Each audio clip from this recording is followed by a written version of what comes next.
Good morning to those of you out there on the West Coast. Good afternoon to those of you here on the East Coast with me. I'm excited today to talk about today's the 28th of April, 2023, if you're here with me live. And I'm excited to talk about wowing federal agency buyers, teammates with a good capability statement for 2023. But before we get started, I want to give a tip to those of you who show up early and on time as a thank you, especially the people I'm seeing in chat right now, Curtis, Marcus, Patty, Kenny, Edward. Thank you very much for showing up early and on time. Russ, I know you're out there in Hawaii watching somewhere at like 6 a.m. My tip for the day is most of us have 2 ears and 1 mouth, right? We should use them proportionately. And this means listening twice as much as we talk. I'm going to talk on this today in the briefing deck and the whole idea of listening when you're going in and giving a capabilities briefing. But the goal in sales is to get the other person to talk. And so in fact, you might want to try to listen 4 times as much as you talk, but certainly 2 ears, 1 mouth, listen twice as much as you talk. And when you do that, the other person's going to share more and more information. When we're in meetings, watch out for this inclination to try to respond or try to get in. Let a person finish their thought coming at you when they're talking. If you ask a question, and if you ask a question and they're answering and they're giving you some information, don't jump right to another question. Continue to pull on that thread. We call it pulling on the thread, right? But continue to pull on that thread by just asking a question that's related to what they just said. And even though you say something, you're really still listening. I heard what you said. I want to hear more. And when you do that, you're going to find these gems of information that come out. It's a sales tip that I wish you would pay attention to. It's a meeting tip, really. In meetings, you just want to be able to pay attention to that. So that's a tip for those of you showing up early and on time. Again, thank you very much for doing that. Makes the LinkedIn Lives good. It makes us want to keep coming back every day and full of energy. Let me get my tech in a row here so I can go into today's training.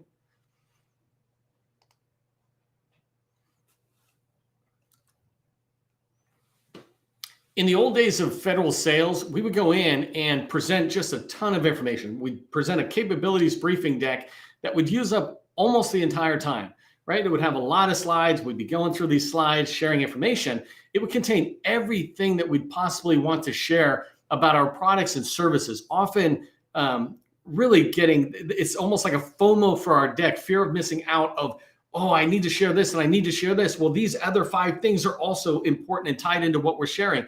But the problem is we shared way too much information in there. And the reason we were doing that fundamentally was because there was no internet. There was no way for our buyers to get this information themselves. But in 2023, buyers are far more sophisticated. They're far more capable at going out and researching your company, researching requirements they have and possible solutions. They're far more capable of doing the research on their own before they ever even call you or you call them or you guys have meetings, right? And so as you move into 2023, you want to keep in mind that the meetings we have now really should be sales meetings that are designed around discussions, right? These discussions are trying to explore, like I said, listening twice as much as you talk. You're exploring their challenges. You're exploring their goals. You too are able to research them before you ever talk to them. So you can learn from a high level what challenges and goals is that agency running into, for example. And so you want to explore that by having these conversations. And when you talk too long about your briefing deck and your products and services, you talk way more than when you talk too much, it really interferes with your ability to just have discussions and dialogue in there. So the capabilities briefing deck, and I'm going to talk about this in a minute, it should be a 5-minute briefing. 30-minute meeting, 60-minute meeting, it doesn't matter. 5 minutes is on the deck, and the rest of it is on dialogue. And that's what I'm going to share in today's training. I'm going to share what the deck's purpose, right? And what you're trying to do with it, how to present it properly in a meeting. And then also what should the individual slides be? I'm going to give you a framework that you can take back and look at your own capability briefings deck and see if it's matching some of that framework out there. When you follow a process that I'm going to teach you today, you're going to be able to go in and have briefing meetings or meetings that briefings are just one small part of it, but it's leading towards a sale. And that's what we want, right? We're trying to move sales forward. Either in business development, we're trying to identify opportunities, or in capture, we're trying to move the opportunity forward a little bit at a time with teammates or agency buyers by understanding, again, challenges and goals. And so that's sales. And you can do that really quickly with a briefing deck. If you don't know who I am, my name is Neil McDonnell. I'm the president of the GovCon Chamber of Commerce. I want to welcome you to my federal sales training where I provide tips for success in the federal market. I spent 20 years as a small business owner in the federal market, 2 different companies. And since 2018, I've been teaching people like you that government contracting is not a secret. It's just a process. A process is A to Z, or in a slide deck, it's first slide to last slide, right? And when you follow the process, you're going to have repeatable, predictable results. And that's what I want for you. It's why I do these trainings, is to give you the process that gets you to those repeatable, predictable results. Before we get started, do me a favor, if you haven't done so already, let buyers know who you are. Put your company name into the chat. Put 2 or 3 keywords in there that let buyers, me, and others know who you are, what your core competency is. So 2 or 3 words that describe what you sell. And then finally, before we get started, I just wanted to say thank you to the GovCon Chamber of Commerce sustaining members. We're not funded by the government. We're not funded by large prime contractors. We're self-funded, right? Sustaining members like you and me are the ones who make this training possible to small businesses all across the country. And so on their behalf, I just want to say thank you very much. All right, so let's talk about how to wow buyers when you go into a meeting with your capability briefing deck. And let's begin that with this idea of how to present the deck, right? I'm going to cover, again, 3 main things: how to present the deck, what should be in the deck, and then how to get that deck, that briefing deck, to work for you after you've had meetings, right? It shouldn't just be something that's used the rare times you have meetings. It should be used a lot. So I'll talk about that. Those 3 things are what I'm going to cover in today's training. So the first thing, when you think about how to present the deck, is just think about the purpose of the capability briefing deck. And I touched a little bit on it already, but the first thing to keep in mind about what it is to think about what it is not. It is not to tell everything. Right? You're not trying to tell the customer every single thing about your product, every single thing about your services, right? If you think about your cybersecurity, you begin to keep expanding on cybersecurity and getting more and more words and more things you want to say. There should be like 5 or 10 key words that if you said them, people go, you're cybersecurity. I get it. You don't have to worry about putting everything in to get the point across. Buyers, they don't care what you know, right? And when you're doing this, until they know that you care, by the way, the line is buyers don't care what you know until they know that you care. And so when you're just trying to, we call them bomb it out, all this information about your company, you're just saying, hey, look at me, this is us, this is us, this is us. But they want to know that you care about them, right? And so the idea is to get to that conversation. And so there's 3 purposes of a capability briefing deck that I want you to remember for today. The first one is a capability briefings deck is to get the other person to remember you. That's it, to get them to remember you. For example, for my last company, we did SharePoint. So I wanted them to remember us as SharePoint. I want them to remember you for one thing, right? It could be cybersecurity, it could be elevators, it could be office furniture, it could be all these different things out there, but you want to get kind of pigeonholed. You want to be memorable to that other person. And so when you have a capability briefing deck and it is concise, right? It is just clear and concise, then they're going to be able to remember you for the one thing that you want them to remember you for. So you need to know what is that one thing you want them to remember you for. Again, in my last company, it was SharePoint. That's a Microsoft product. I wanted my customers or whoever I met with to remember me for that. The second thing the capability briefings deck's purpose is to reduce the perceived risk. When anybody is meeting with you, especially us small businesses, right? When they meet with us, agency buyers or especially large primes or even small business teaming partners, when they meet with us, we're an unknown. So unknown means risk. If I walk into an unknown environment, even if I have a level of confidence, there's risk there. Until I begin to understand that environment, the risk in my mind is a little higher. But once I begin to see the situation, the risk goes down. And it's the same thing when I'm meeting with somebody new or the agency buyer is meeting with you. The perceived risk, right? Not that they know that you're risky, but the perceived risk is that you're a small business, maybe you don't have the right skill set, don't have the right experience, don't have the right people, whatever it is.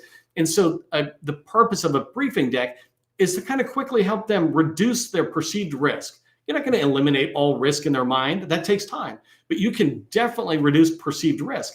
A quick example is if you have past performance in federal agencies, you've reduced the risk massively because somebody else has trusted you with their money.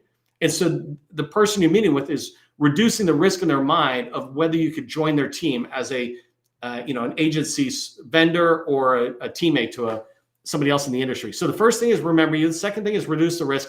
And the third purpose of a capability briefing deck is to increase the perceived value. So I talk about if you have past performance, that might reduce the risk. Increased perceived value might be, I've got a person I was talking to yesterday, and they do GIS. This is an IT type thing. And so GIS, right, that begins to increase the perceived value because that's a kind of a niche area within technology. But if they actually had a partnership with a company, I think it's called Esri, who makes the GIS products, right? If they had that, that's a big thing. I got another person I'm talking to today. They're Microsoft Gold partner. That's like the highest level of gold. A partnership you can have with Microsoft. And so that increases their perceived value in the agency buyer's eyes or in the teammates' eyes, because they think to themselves, wow, it takes a lot for you to get there. And if you're a gold partner, you have access to Microsoft in ways that many of the other vendors do not. And so you've increased your perceived value. How you increase your perceived value is different for all of us. And in the beginning, when we're brand new small businesses, we might have less of that. And as you go forward, you just want to keep thinking to yourself, how am I increasing perceived value to other people? Well, the deck's job is to communicate that perceived value to other people. So keep that in mind when you think about getting ready to present the deck and what's the purpose of the deck. It really covers down on three things, right? Helping them remember you for one thing. The second thing is to reduce the risk, the perceived risk. And the third thing is to increase perceived value. Going along with this idea, when you think about how do you present yourself to the, let me just make sure my technology is working here. When you think about how do you present yourself to the customer or whoever you're talking with, right? One of the things to keep in mind about going into a capabilities briefing or this first meetings, right? Or when you tend to use a capability briefing deck, you want to set expectations right from the beginning. I use a call plan. And so when I go in, I have a icebreaker that helps me get through the first 1 to 2 minutes of a meeting, just chit chat or whatever. And then I go right into the call plan where I have a purpose statement. And I get, basically I'm setting the agenda with them saying, hey, I'd like to introduce my company. I'd like to hear about your company or agency. And then I'd like to have a discussion. I mean, that's what I really want the bulk of the time to be. So I'm setting the expectation that I'm going to present my slides. But what I'm really trying to do is to go to the discussion. So I'm setting the expectation quickly. I mentioned this earlier on the intro to today's training, but the presentation of your briefing deck should be 5 minutes. You just want to go in and use 5 minutes or less, right? Anything longer than that, you're just going too long. There's people out there who have won international speech contests where the speech is 5 to 7 minutes. We can certainly present our company in 5 minutes. If you had to, you could present it in 1 minute, right? So 5 minutes is more than enough, because when you present it in 5 minutes, that leaves the most amount of time for you to explore the problems and goals that your customer has or your teammates have, et cetera. As you finish the briefing deck and you hear about their company or their agency and their office, right? You want to switch over to the call plan. I have a ton of training on what the call plan is, how to write questions, et cetera. But the idea of it is I want you to use a call plan after you use your briefing deck, so that the call plan is where you have these 5 or 10 questions listed out. And I even tell the other person, I've got these out. I'd like to discuss these. And you're moving straight out of a presentation into a discussion. The call plan is your transition into a discussion. And when you set the expectations correctly in the beginning, the other person is along for the ride with you. In fact, they're kind of committed to that ride. They're like, oh, great, here's a roadmap for getting through this meeting today. And the last thing I want to mention is just when you think about how to present the deck, only bring paper. If you go to a meeting, I mean, obviously you're going to a meeting, you're not bringing a file, but bring paper, right? And the idea is bring a paper copy, or if you're doing a virtual meeting, just share your computer, but don't send them the file. And the reason primarily is it's a marketing engagement, a way to do a marketing touch, a follow-up after the fact. And so if they want it beforehand, you can talk about, hey, you'd like to send it after the meeting. That way, if there's any changes to make that would make it more relevant to their agency or their company, you can do that afterwards. You can also, so after the meeting, you'll send them a copy of it. But this is a way to follow up with them. So don't give it to them right away. If somebody's pushy, it's totally fine. Give it to them. But generally, if you just set people's expectations that you'd like to send the deck afterwards, in case you notice any changes you might want to make to the deck before you send it to them and they send it to their colleagues, right? That kind of thing.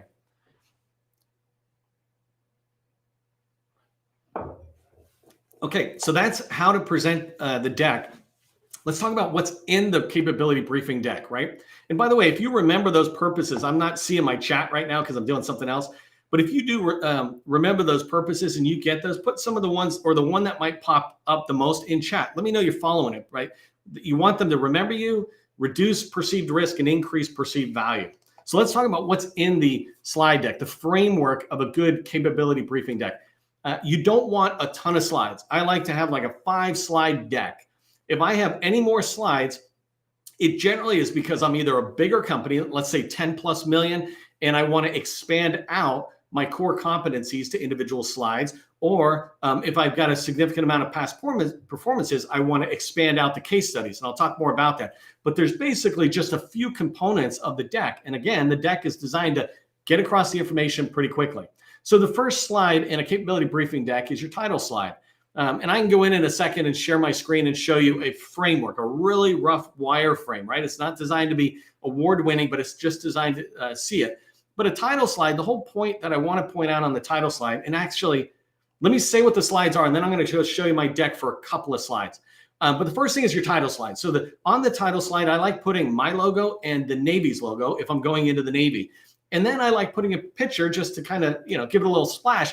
But that picture is just a quick picture off a Navy website. So the one I might use for the Navy is a bunch of ships, which you'll see, right? And then on the title page, you want to point a contact on there so it's easy for them to find you. And then I just put the words capability briefing deck.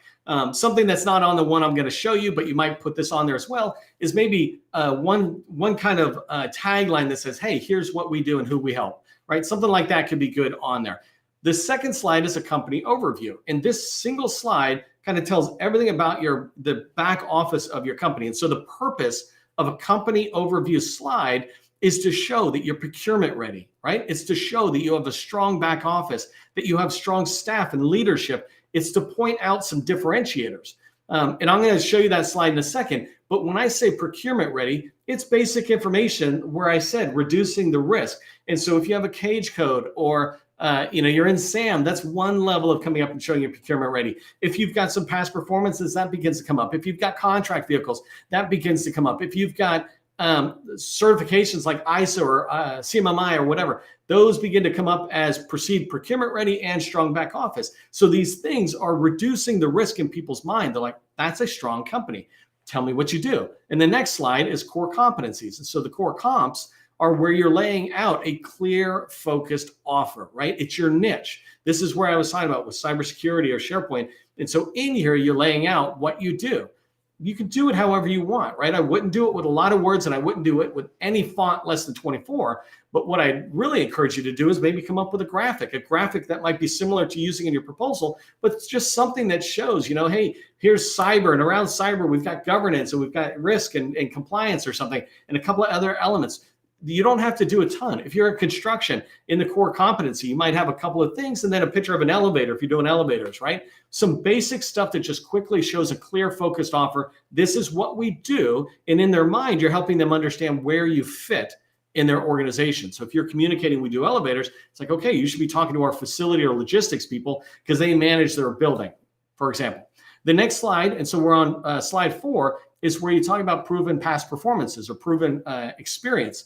The purpose is to show that you've been paid for your core competencies. That's really what it is. Core competencies is saying this is what we do. Past performance or proven performance is saying we've been paid for it. And when you have that slide, it not only is saying you've been paid for it, but now you have this level of borrowed credibility where you're able to mention, you're able to point out, hey, we did work for the Navy, or we did work for Booz Allen or whoever. You're borrowing a little bit of the credibility of them. Because if they trusted you, then maybe I can trust you, right? I'm reducing not only the risk, but I'm increasing a little bit of the perceived value, saying, wow, if DHS or GDIT worked with you, then they must have vetted you already. So I'm increasing that trust and value there. And then the other thing it's putting into the people's mind is that, okay, well, so I'm not the first risk taker on this company who's knocking on my door. This agency, this company, they have trusted these guys. I now have a reduced risk. I've reduced the risk in their mind by showing them that other people trust me. So that's the proven performance slide. The next set of slides, and maybe I'll show you an example on here quickly, but the purpose of the next set of slides are case studies. And so you might have 2 or 3. As you have more experience, you might have up to 5. You really don't need more than 5. Anything more than 5 is a waste because now you just got people reading stuff. But the idea of a case study, so if proven performance is showing that you've been paid for this, A case study is really showcasing projects that you've done around the core competency.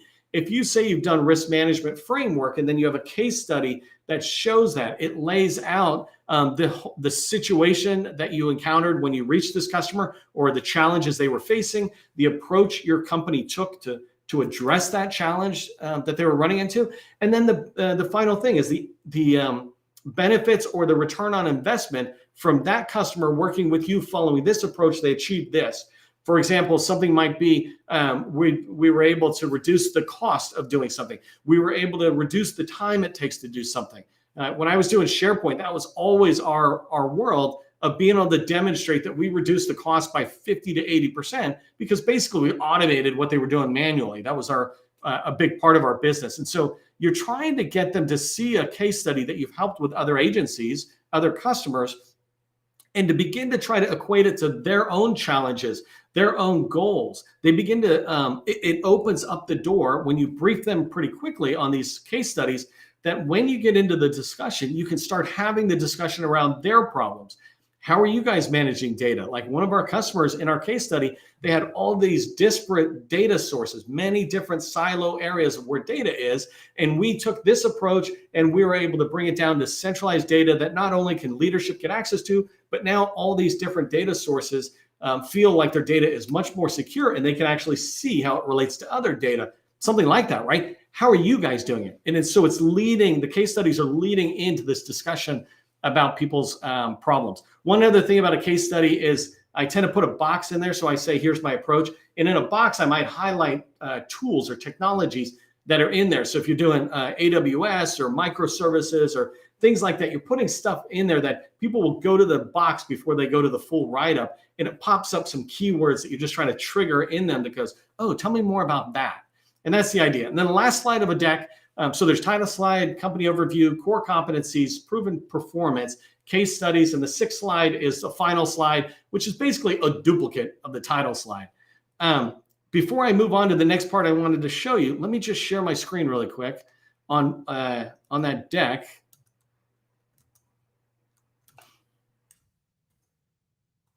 And remember, this is just a wireframe, right? I'm not trying to show you something fancy. I'm trying to get it in your head about how simple things can be. So this is the title slide of a capability briefing deck, right? When I work with customers and they're doing a briefing deck, I really dive deep into what their conciseness is. In the military, we call this bottom line up front, bluff. And the idea is you're trying to communicate really fast what the bottom line message is of the overall deck or the overall thing. So here you can see I just put the most important stuff like point of contact and my cage code. I want them to be able to see it. One thing that's not on here because we have so many ships and it just looked good is there should be something in here that says, let's say, we help federal agencies work on their SharePoint services or something. But somewhere on here should be SharePoint. And the reason is because if somebody prints this out and puts it on their desk and someone else is walking by their desk, I want them to quickly see my company logo and what's our expertise. And so cyber, elevator, SharePoint, whatever it is, that belongs on here. It's just not on the demo I had for today. This is the example of the company overview slide, right? In here, you can use a quadrant for 4 boxes, or in this case, I just used 3 because the way it worked out. But here, I'm trying to communicate really quickly over on the left-hand box, right? Some key information about our organization. Hey, we're this size. We've been around this long. We've got this many task orders. I'm trying to build up value and reduce risk, right? We're a Stars 3 prime contractor holder. That means I'm procurement ready. Across the top, right? You see that SDVO and top secret facility clearance, CMMI, all of those are reducing risk and increasing perceived value. Down in the bottom left is where I'm trying to talk about my staff. And it's like, look, we've got good people in here. In fact, you can see that we've got greater than 90% retention rate.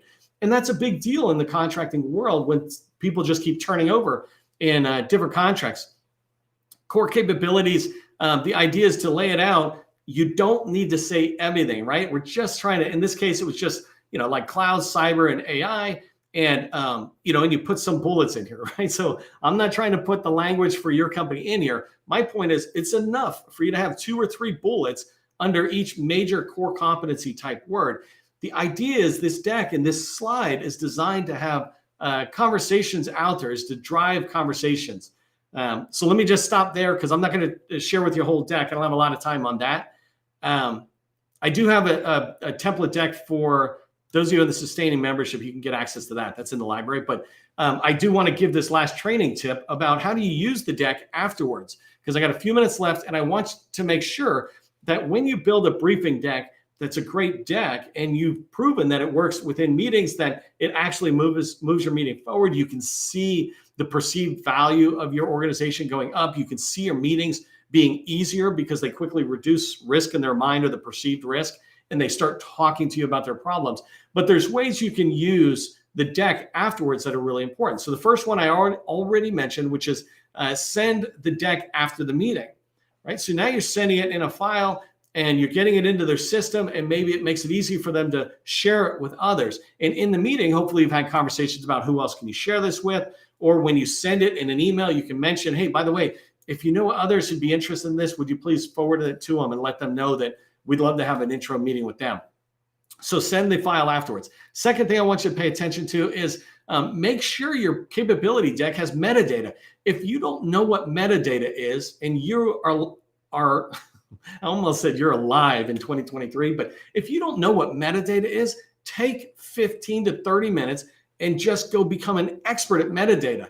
Basically, metadata is a summary of your file. So if you have a capability deck, it's got all these slides. People have to read through all those slides, or search engines have to go through. But metadata is just basically the file name of the capability briefing deck. When you look at the top of your briefing deck, it's also sometimes has a title up there. You can put keywords in there, but you can put a ton of messaging within metadata. And the reason this is important is the way search works within federal agencies or large primes is when somebody is searching a network drive, they'll come across your stuff. And if you have your most important keywords, information about what you do and where you've done it, et cetera, if you have that in your metadata as well as on the slides, you will come up above your competitors. You will have a much more likelihood of being found. So use metadata. That is vital for you to learn that skill. The next thing is take this deck and put it on LinkedIn in your featured section. LinkedIn has a portion of the profile that is featured. And so in there, you can put this deck.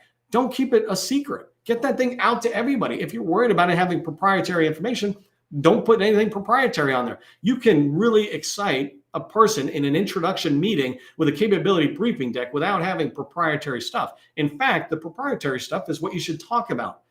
There should be little flags within the deck to remind you to talk about it. But this deck should be available to anybody. Consider it unclassified and put it out there for full public consumption. So put it on LinkedIn so that anybody comes across it.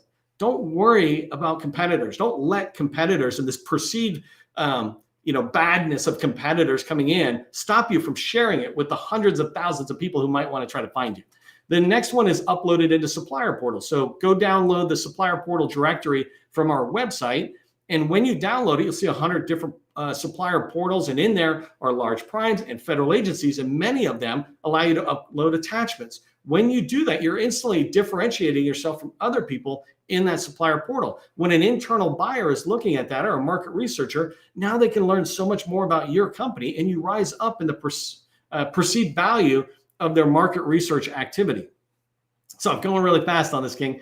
I got two more to hit on this, on what to do. Here's a suggestion that I really want you to consider, and I'm going to probably do a whole training around this, but I want you to record briefing this deck, right? I talk about doing this in 5 minutes. We'll have a Zoom meeting or Teams meeting or whatever with yourself and just brief it. You can even turn the camera off so you don't have to worry about being on camera, but just go through the slides and brief it as if you were talking to somebody else. In fact, you can have a friend on the other side, but record yourself briefing about your company, doing this introduction to your company. When you record that, then you can put it on your website, right? You can put it right on your homepage or an about section, right? Watch this video and learn about us. Don't make it this huge production value. That'll slow you way down. Tomorrow or Monday, go in and just record it. And when you do that, you put on your website, people who go to your website get so much more value when they're looking at you. If you can actually share your face, that's even better. You can then put it on LinkedIn. I talked about putting the deck on the featured section. You can also put the video on the featured section, or down in your experience section where it has your company name, you can put that video in there. And perhaps you can actually do that with all of your employees. So anybody who looks at any employee in your company gets a quick intro, and you don't have to worry about the employees giving your message, you've got a standard video that just says what it is. And then one last thing about LinkedIn with that video is share it out. You can put it out there as a post. And in fact, I would put it out at least once a month, just reshare it. In fact, you could schedule it to go out weekly. So it goes out in the morning one week, it goes out in the afternoon another week, goes out in the evening another week, and you just rotate it. You cannot do that enough. No matter what any naysayer says, marketing is about being in front of the buyers, right? And not all buyers are going to be there the first time you put it out. So share that post on LinkedIn. The last thing is you can use that video by sending an email link to potential buyers and people you want to meet with. All right, so capability briefing decks should be used to start conversations with buyers and teammates. Done right, they'll encourage the discussion you want that can help you learn about how you can serve these folks. Like I said, if you're a sustaining member, you can download the template that I have in the library there. And if you're not a sustaining member, become one today if you find these trainings valuable. If you're looking to get help to go to the next level, you're already making money, you want to go to the next level, reach out to me about our BD Accelerator workshop on LinkedIn. Happy to talk to you about it. And then remember, government contracting is not a secret. It's just a process. I'll see you in the next training.